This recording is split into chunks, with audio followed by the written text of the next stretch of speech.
They sang about love, heartbreak, and the open road. But offstage, some of country music's biggest names were hiding ugly truths. From ruthless backstage bullies to manipulative lovers and arrogant fame chasers, these 12 stars weren't just flawed, they were downright cruel. You cheered for them, you bought their records, but after this, you might wish you hadn't.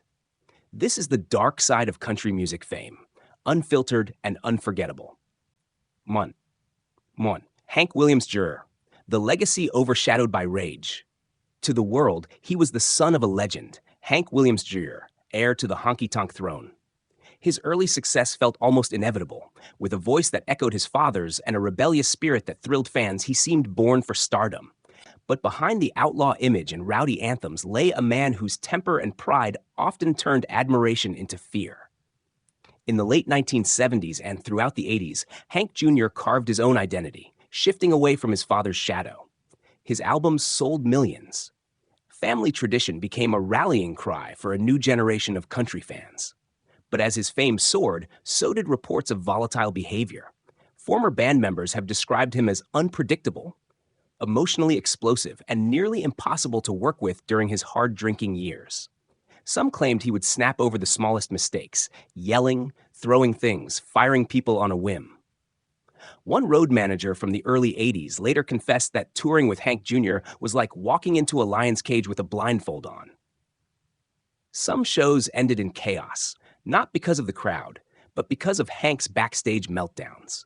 He demanded absolute control, and anyone who challenged him paid the price. Even his interviews became infamous. He once publicly compared a sitting president to Adolf Hitler, igniting a media firestorm. The statement led to ESPN cutting ties with him, ending his decades-long association with Monday Night Football. Instead of apologizing, Hank doubled down, claiming he was being silenced by the system. But perhaps the most unsettling stories come from those who were once close. There are whispers of personal relationships shattered by manipulation and emotional cruelty, friends and colleagues who walked away in silence rather than face his wrath. And yet, despite all this, Hank Williams Jr. remains beloved by many fans. To them, he's the ultimate outlaw, the man who never bowed to political correctness or industry pressure. But for those who bore the brunt of his fury, the story is darker. They remember a man who weaponized his fame, who demanded loyalty but rarely returned it, and whose legacy, despite his undeniable talent, will always carry the weight of a man who let rage overshadow the music. 2. David Allan Coe, offensive, outlaw, and out of control. David Allan Coe wanted to be the ultimate outlaw, and he lived it to the extreme.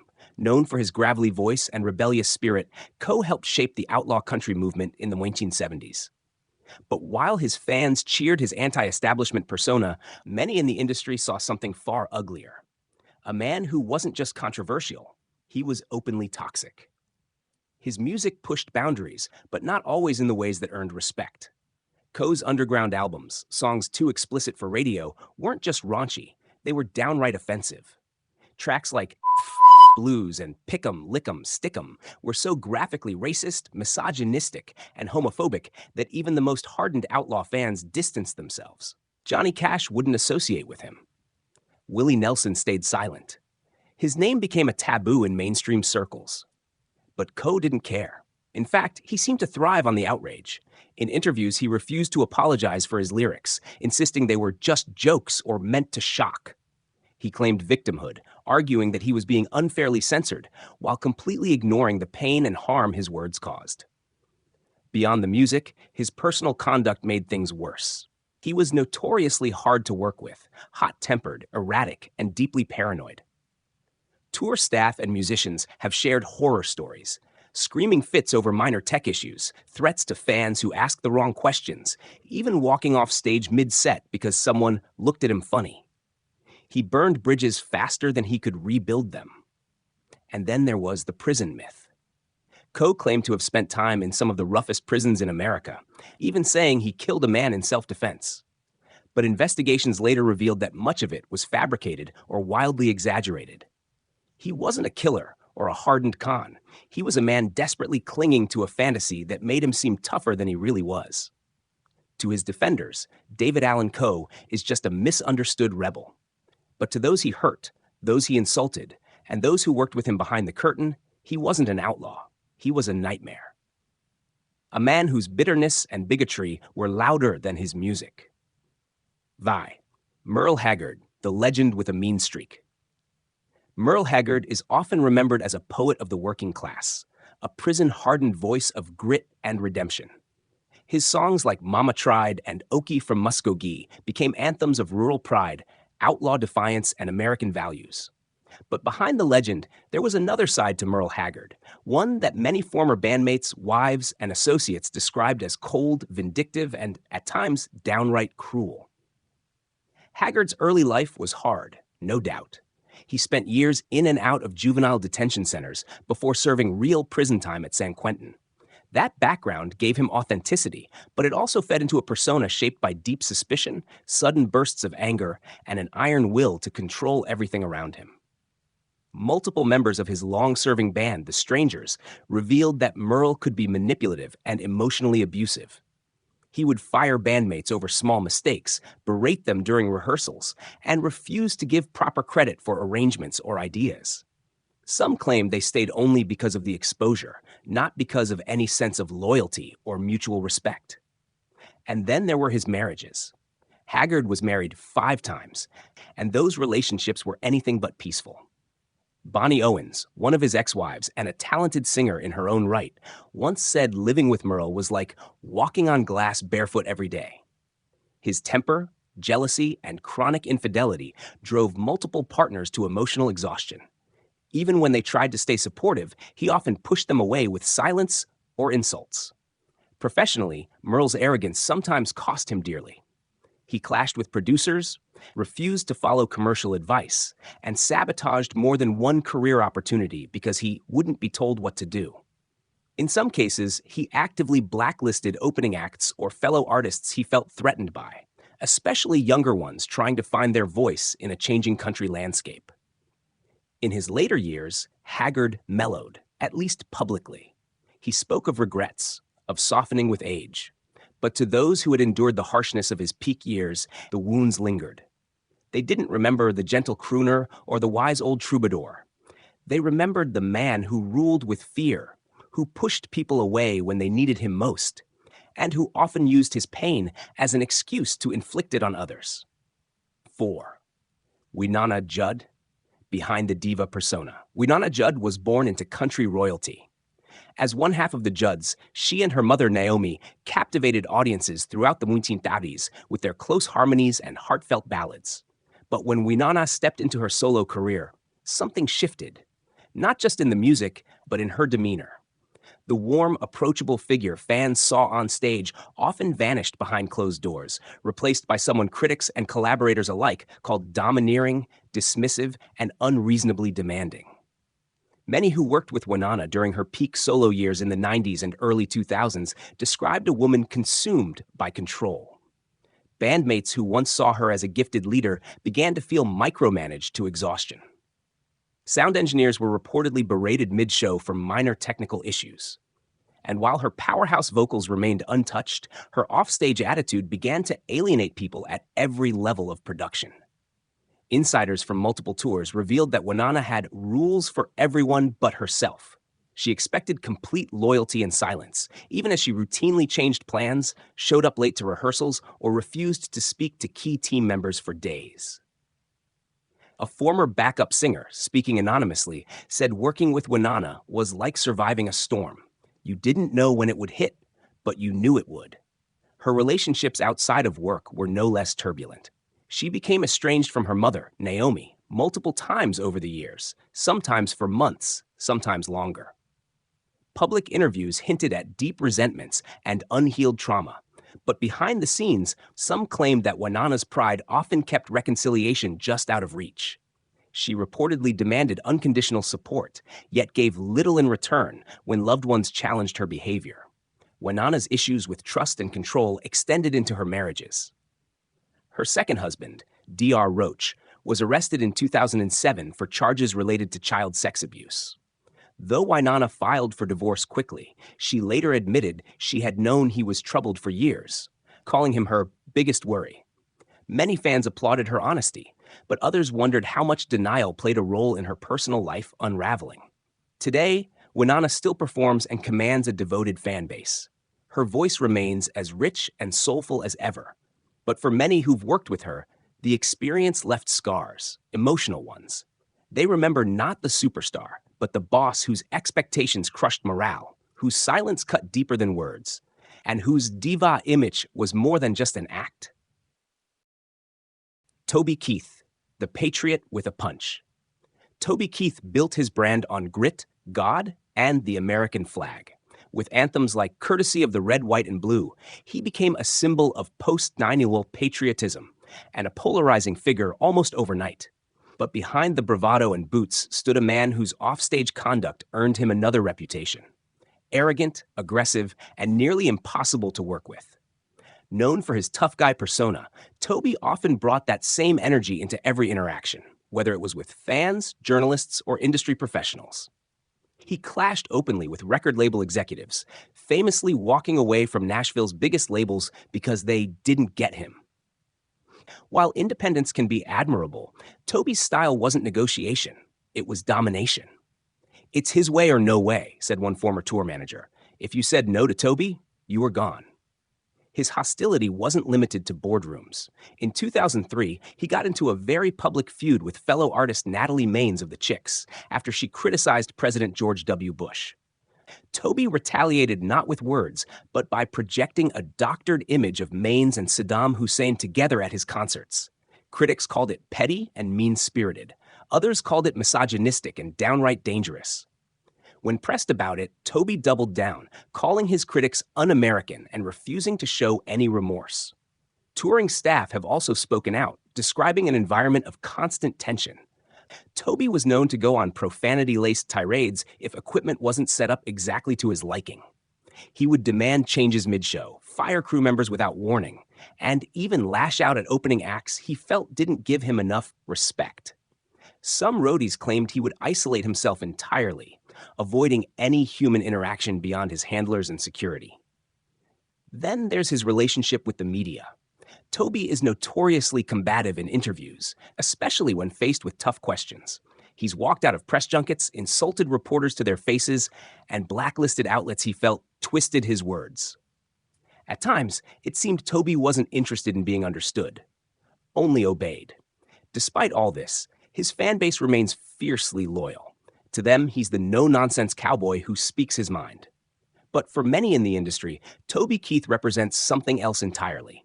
The kind of star who mistook success for superiority, and whose patriotism often masked a deeper pattern of disrespect, intimidation, and unchecked ego. Tanya Tucker. Tough as nails and just as sharp. Tanya Tucker stormed onto the country music scene at just 9 years old, stunning the world with Delta Dawn. She wasn't just a prodigy, she was a force of nature. But behind the early success and raw talent was a personality that often clashed with anyone who tried to rein her in. Tanya wasn't just outspoken, she was volatile, defiant, and at times cruel to those closest to her. From a young age, Tanya grew up surrounded by managers, producers, and label executives eager to shape her into a marketable star. But even as a teenager, she refused to be controlled. That independence quickly hardened into distrust. By her 20s, she was notorious in Nashville circles for explosive rehearsals, missed appearances, and an attitude that kept both collaborators and competitors on edge. Touring with Tanya wasn't glamorous. It was survival. Former band members described a high-stress environment where moods shifted without warning. "One day she'd hug you like family," said a former guitarist. The next, she'd scream at you on stage in front of thousands. Sound techs and roadies learned to avoid eye contact if something went wrong, because Tanya's wrath wasn't just loud, it was personal. She had a reputation for firing staff mid-tour, canceling shows out of spite, and humiliating openers who didn't meet her standards. In one infamous incident during a radio station-sponsored show in the 90s, she reportedly berated an entire crew for failing to have her favorite snacks backstage, then walked off without performing. Her love life was equally chaotic and often public. Relationships with Glenn Campbell and Merl Haggard became tabloid fodder, but behind the scenes, Tanya's possessiveness and distrust pushed many away. Some insiders claim that she often used jealousy as a weapon, keeping partners close but under her thumb. And when things fell apart, she rarely took blame. Professionally, Tanya's battles with addiction and her refusal to conform to the Nashville mold made her both a rebel and a pariah. Many producers refused to work with her, citing her lack of cooperation and extreme mood swings. And though she made several comebacks, often stunning critics with her voice and presence, many in the industry still remember the scars. To fans, Tanya Tucker is a survivor, a woman who refused to be tamed. But to those who stood behind her spotlight, she could also be ruthless, self-absorbed, and nearly impossible to please. Travis Trit, the rebel who burned bridges. Travis Trit burst onto the country music scene in the late 50s like a southern storm, wild, unapologetic, and brimming with rock-infused swagger. He didn't just challenge the traditional sound of Nashville. He rejected the image of the clean-cut cowboy altogether. But while fans loved his grit and edge, insiders saw another side, a man whose pride often crossed into arrogance and whose fiery personality scorched more bridges than it built. From the very start, Trit made it clear he wasn't here to play by Nashville's rules. He criticized the industry for being too polished, too commercialized, and too eager to please. That defiance won him a devoted following, but also alienated many peers. Executives found him combative. Fellow artists found him dismissive. One producer reportedly walked away mid-album after clashing with Trit's "my way or no way" attitude. Trit's temper was legendary. Musicians who toured with him described a backstage environment full of tension, where a missed chord or technical glitch could trigger a full-blown tirade. Travis didn't tolerate mistakes, said a former drummer. But the problem was, his definition of a mistake changed by the minute. Several former collaborators said he would sulk for days over creative disagreements and was known to cancel studio sessions with no warning if his mood soured. Perhaps most damaging was Trit's history of public feuds. He clashed with Billy Ray Cyrus in the early 90s, openly mocking him for being all image, no substance. The beef went on for years, with Trit doubling down on interviews and refusing to backtrack, even when fans begged for reconciliation. Later, he criticized the likes of Taylor Swift and modern country artists, calling them pop imposters who don't belong in country music. These harsh opinions not only alienated new audiences, but also put him on the outs with a younger generation of musicians. And when it came to loyalty, many felt Trit expected unwavering devotion, but offered little in return. Stories circulated of longtime crew members being dismissed without notice, simply for disagreeing with a tour decision or suggesting a new creative approach. Some called him impossible. Others called him intimidating. To the public, Travis Trit is a proud outlaw, unfiltered and unbreakable. But for many who worked with him, he was a ticking time bomb, a star who mistook stubbornness for strength and whose unwillingness to bend left a trail of bitterness behind the music. 8. Dwight Yokum, the perfectionist who pushed everyone away. Dwight Yokum revived country music in the late 50s with his signature blend of Bakersfield twang, rockabilly flair, and vintage cool. With his tight jeans, cowboy hat, and haunting voice, he brought something rare to the table: style and substance. But behind that polished persona was a man infamous for being one of the most difficult personalities in Nashville. Cold, controlling, nearly impossible to please. Many who worked with Dwight in his prime remember two things: the brilliance and the brutal conditions that came with it. Studio sessions could drag into the early hours of the morning, not because of creative flow, but because Dwight demanded dozens of takes until every note was exactly how he wanted it. It wasn't passion, a former producer once said. It was obsession. He'd tear down a perfect vocal track just to prove he could do it better, and he'd take you down with him if you questioned it. Touring with Dwight Yokum was no easier. Crew members and musicians described him as distant, rarely speaking to anyone outside of brief, barked instructions. Rehearsals were a minefield, errors weren't tolerated, and those who made them were often met with cold stares or curt dismissals. One longtime guitarist quit mid-tour, citing emotional exhaustion from being treated like a robot. Yokum also had a reputation for alienating collaborators. He had a famous falling out with longtime producer and guitarist Pete Anderson, a partnership that helped define his sound. Insiders said Dwight's need for control became so suffocating that Anderson had no choice but to walk away. Afterward, Dwight made little effort to reconcile, or even acknowledge the years of work Anderson had poured into his career. His acting career only magnified the problem. On film sets, he was labeled difficult by multiple directors and co-stars. He reportedly demanded changes to scripts, altered shooting schedules without warning, and was known to sulk or shut down if scenes didn't center on him. His ambition was undeniable, but his ego seemed to grow with every role. Even fans began to notice the chill. Meet and greets were brief, smiles forced. He rarely interacted on social media. And while his mystique was part of the appeal early on, over time it morphed into something else: detachment, even disdain. Dwight Yokum remains a giant in country music, but to many who stood beside him, he wasn't a rebel or an icon. He was a perfectionist whose quest for control left a trail of broken trust, bruised egos, and missed chances for true collaboration. Leanne Rimes, the prodigy who alienated everyone. Leanne Rimes was just Mathai when her debut single Blue took the country music world by storm. She was hailed as the next Patsy Cline, a once-in-a-generation voice with a future as bright as her past was short. But the fairy tale didn't last. Behind the golden image was a young star whose ambition, entitlement, and later defiance would burn through friends, family, and fans like wildfire. As her career took off, so did the rumors. Leanne wasn't just headstrong, she was combative. Producers spoke of her rejecting guidance even in her teens, insisting on creative control well beyond her years. By her 20s, she had a reputation for being aloof and dismissive in the studio, walking out of sessions mid-recording, and refusing to listen to veteran collaborators unless they agreed with her ideas. But the real backlash began in 2009, when Leanne began an affair with actor Eddie Cibrian, while both were married to other people. The scandal dominated tabloids, but what made it worse was how she handled it. Rather than express regret, she flaunted the relationship, mocking critics and publicly shaming Cibrian's ex-wife. For many fans, it wasn't just a personal mistake, it was a sign of arrogance and emotional immaturity. Her public persona began to unravel. She went from beloved prodigy to tabloid magnate, constantly feuding online, giving erratic interviews, and appearing on reality shows that seemed to highlight her instability rather than her talent. When questioned about her behavior, she often deflected or blamed the media, rarely taking full accountability.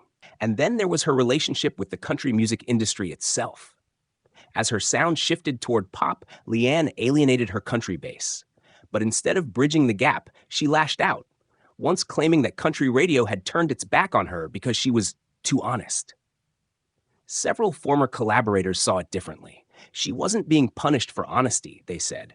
She was being avoided for being difficult, demanding, and disrespectful. Even her own team struggled. Longtime managers left abruptly. PR representatives cycled in and out. One insider claimed working with Leanne was like managing a hurricane with a microphone. To this day, Leanne Rimes remains a powerful vocalist with undeniable talent. But to many, she's also a cautionary tale of what happens when brilliance meets ego and the spotlight becomes a weapon instead of a gift. Shania Twain, the ice queen of country pop. Shania Twain is without question one of the most successful country artists of all time. With hits like Man, I Feel Like a Woman and You're Still the One, she brought a sleek, pop-infused edge to Nashville and broke records doing it. But behind the rhinestones and empowering anthems was a woman who many insiders quietly dubbed the Ice Queen. Controlled, calculated, and absolutely unwilling to play nice. At the height of her fame in the late 90s and early 2000s, Shania's presence in Nashville was more myth than reality. She rarely appeared at country industry events. She skipped awards shows, and she largely avoided collaborations with other artists in the genre. While fans chalked it up to her being above the game, those within the industry saw something different. A superstar who believed she didn't need anyone else and made sure they knew it. Producers and executives who worked with her behind the scenes described a perfectionist who refused compromise. Her studio sessions, co-led by then-husband and producer Mutt Lange, were described as locked down, secretive, and often hostile to outside influence. One Nashville executive once said, "Working with Shania meant walking into a silent room where every move was watched, every suggestion questioned. It wasn't creativity, it was a chess game." Her interactions with touring staff were also icy. Though rarely outright cruel, she was known for being emotionally distant, often communicating through assistants and managers rather than speaking directly to band members or crew. Several musicians recalled being part of multi-million-dollar tours without ever having a real conversation with her. Then came the implosion of her marriage to Mutt Lange. The affair between Lange and her best friend shattered her personal world, but also triggered a public shift in how Shania responded to the media and fans. She vanished for years. No explanation, no farewell tour, just silence. Some admired the privacy. Others felt abandoned. And when she returned, critics noticed something. The warmth never fully came back. In interviews, she often gave short, controlled answers. Behind the smiles was a woman clearly guarding every word. Former insiders claimed this was nothing new, that Shania had always been like this. Professional to the core, but cold. Efficient, but distant. Impossible to read, and even harder to trust. Shania Twain remains an icon, but to many in country music, her greatest performance may have been offstage, the master of control who built an empire by keeping everyone else at arm's length. Mimot, Kenny Rogers, the gambler who always had to win.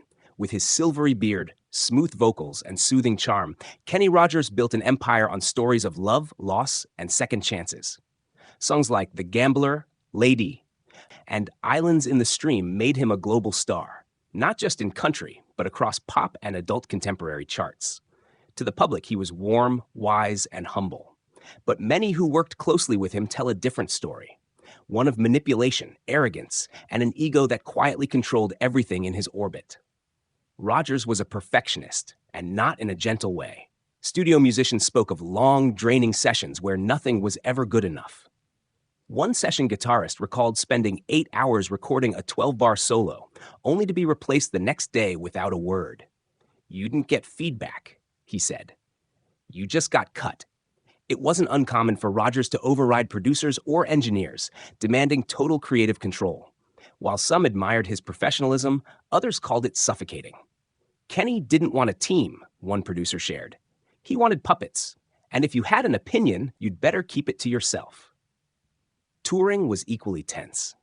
Though not prone to public outbursts, Kenny was known for issuing harsh ultimatums behind closed doors.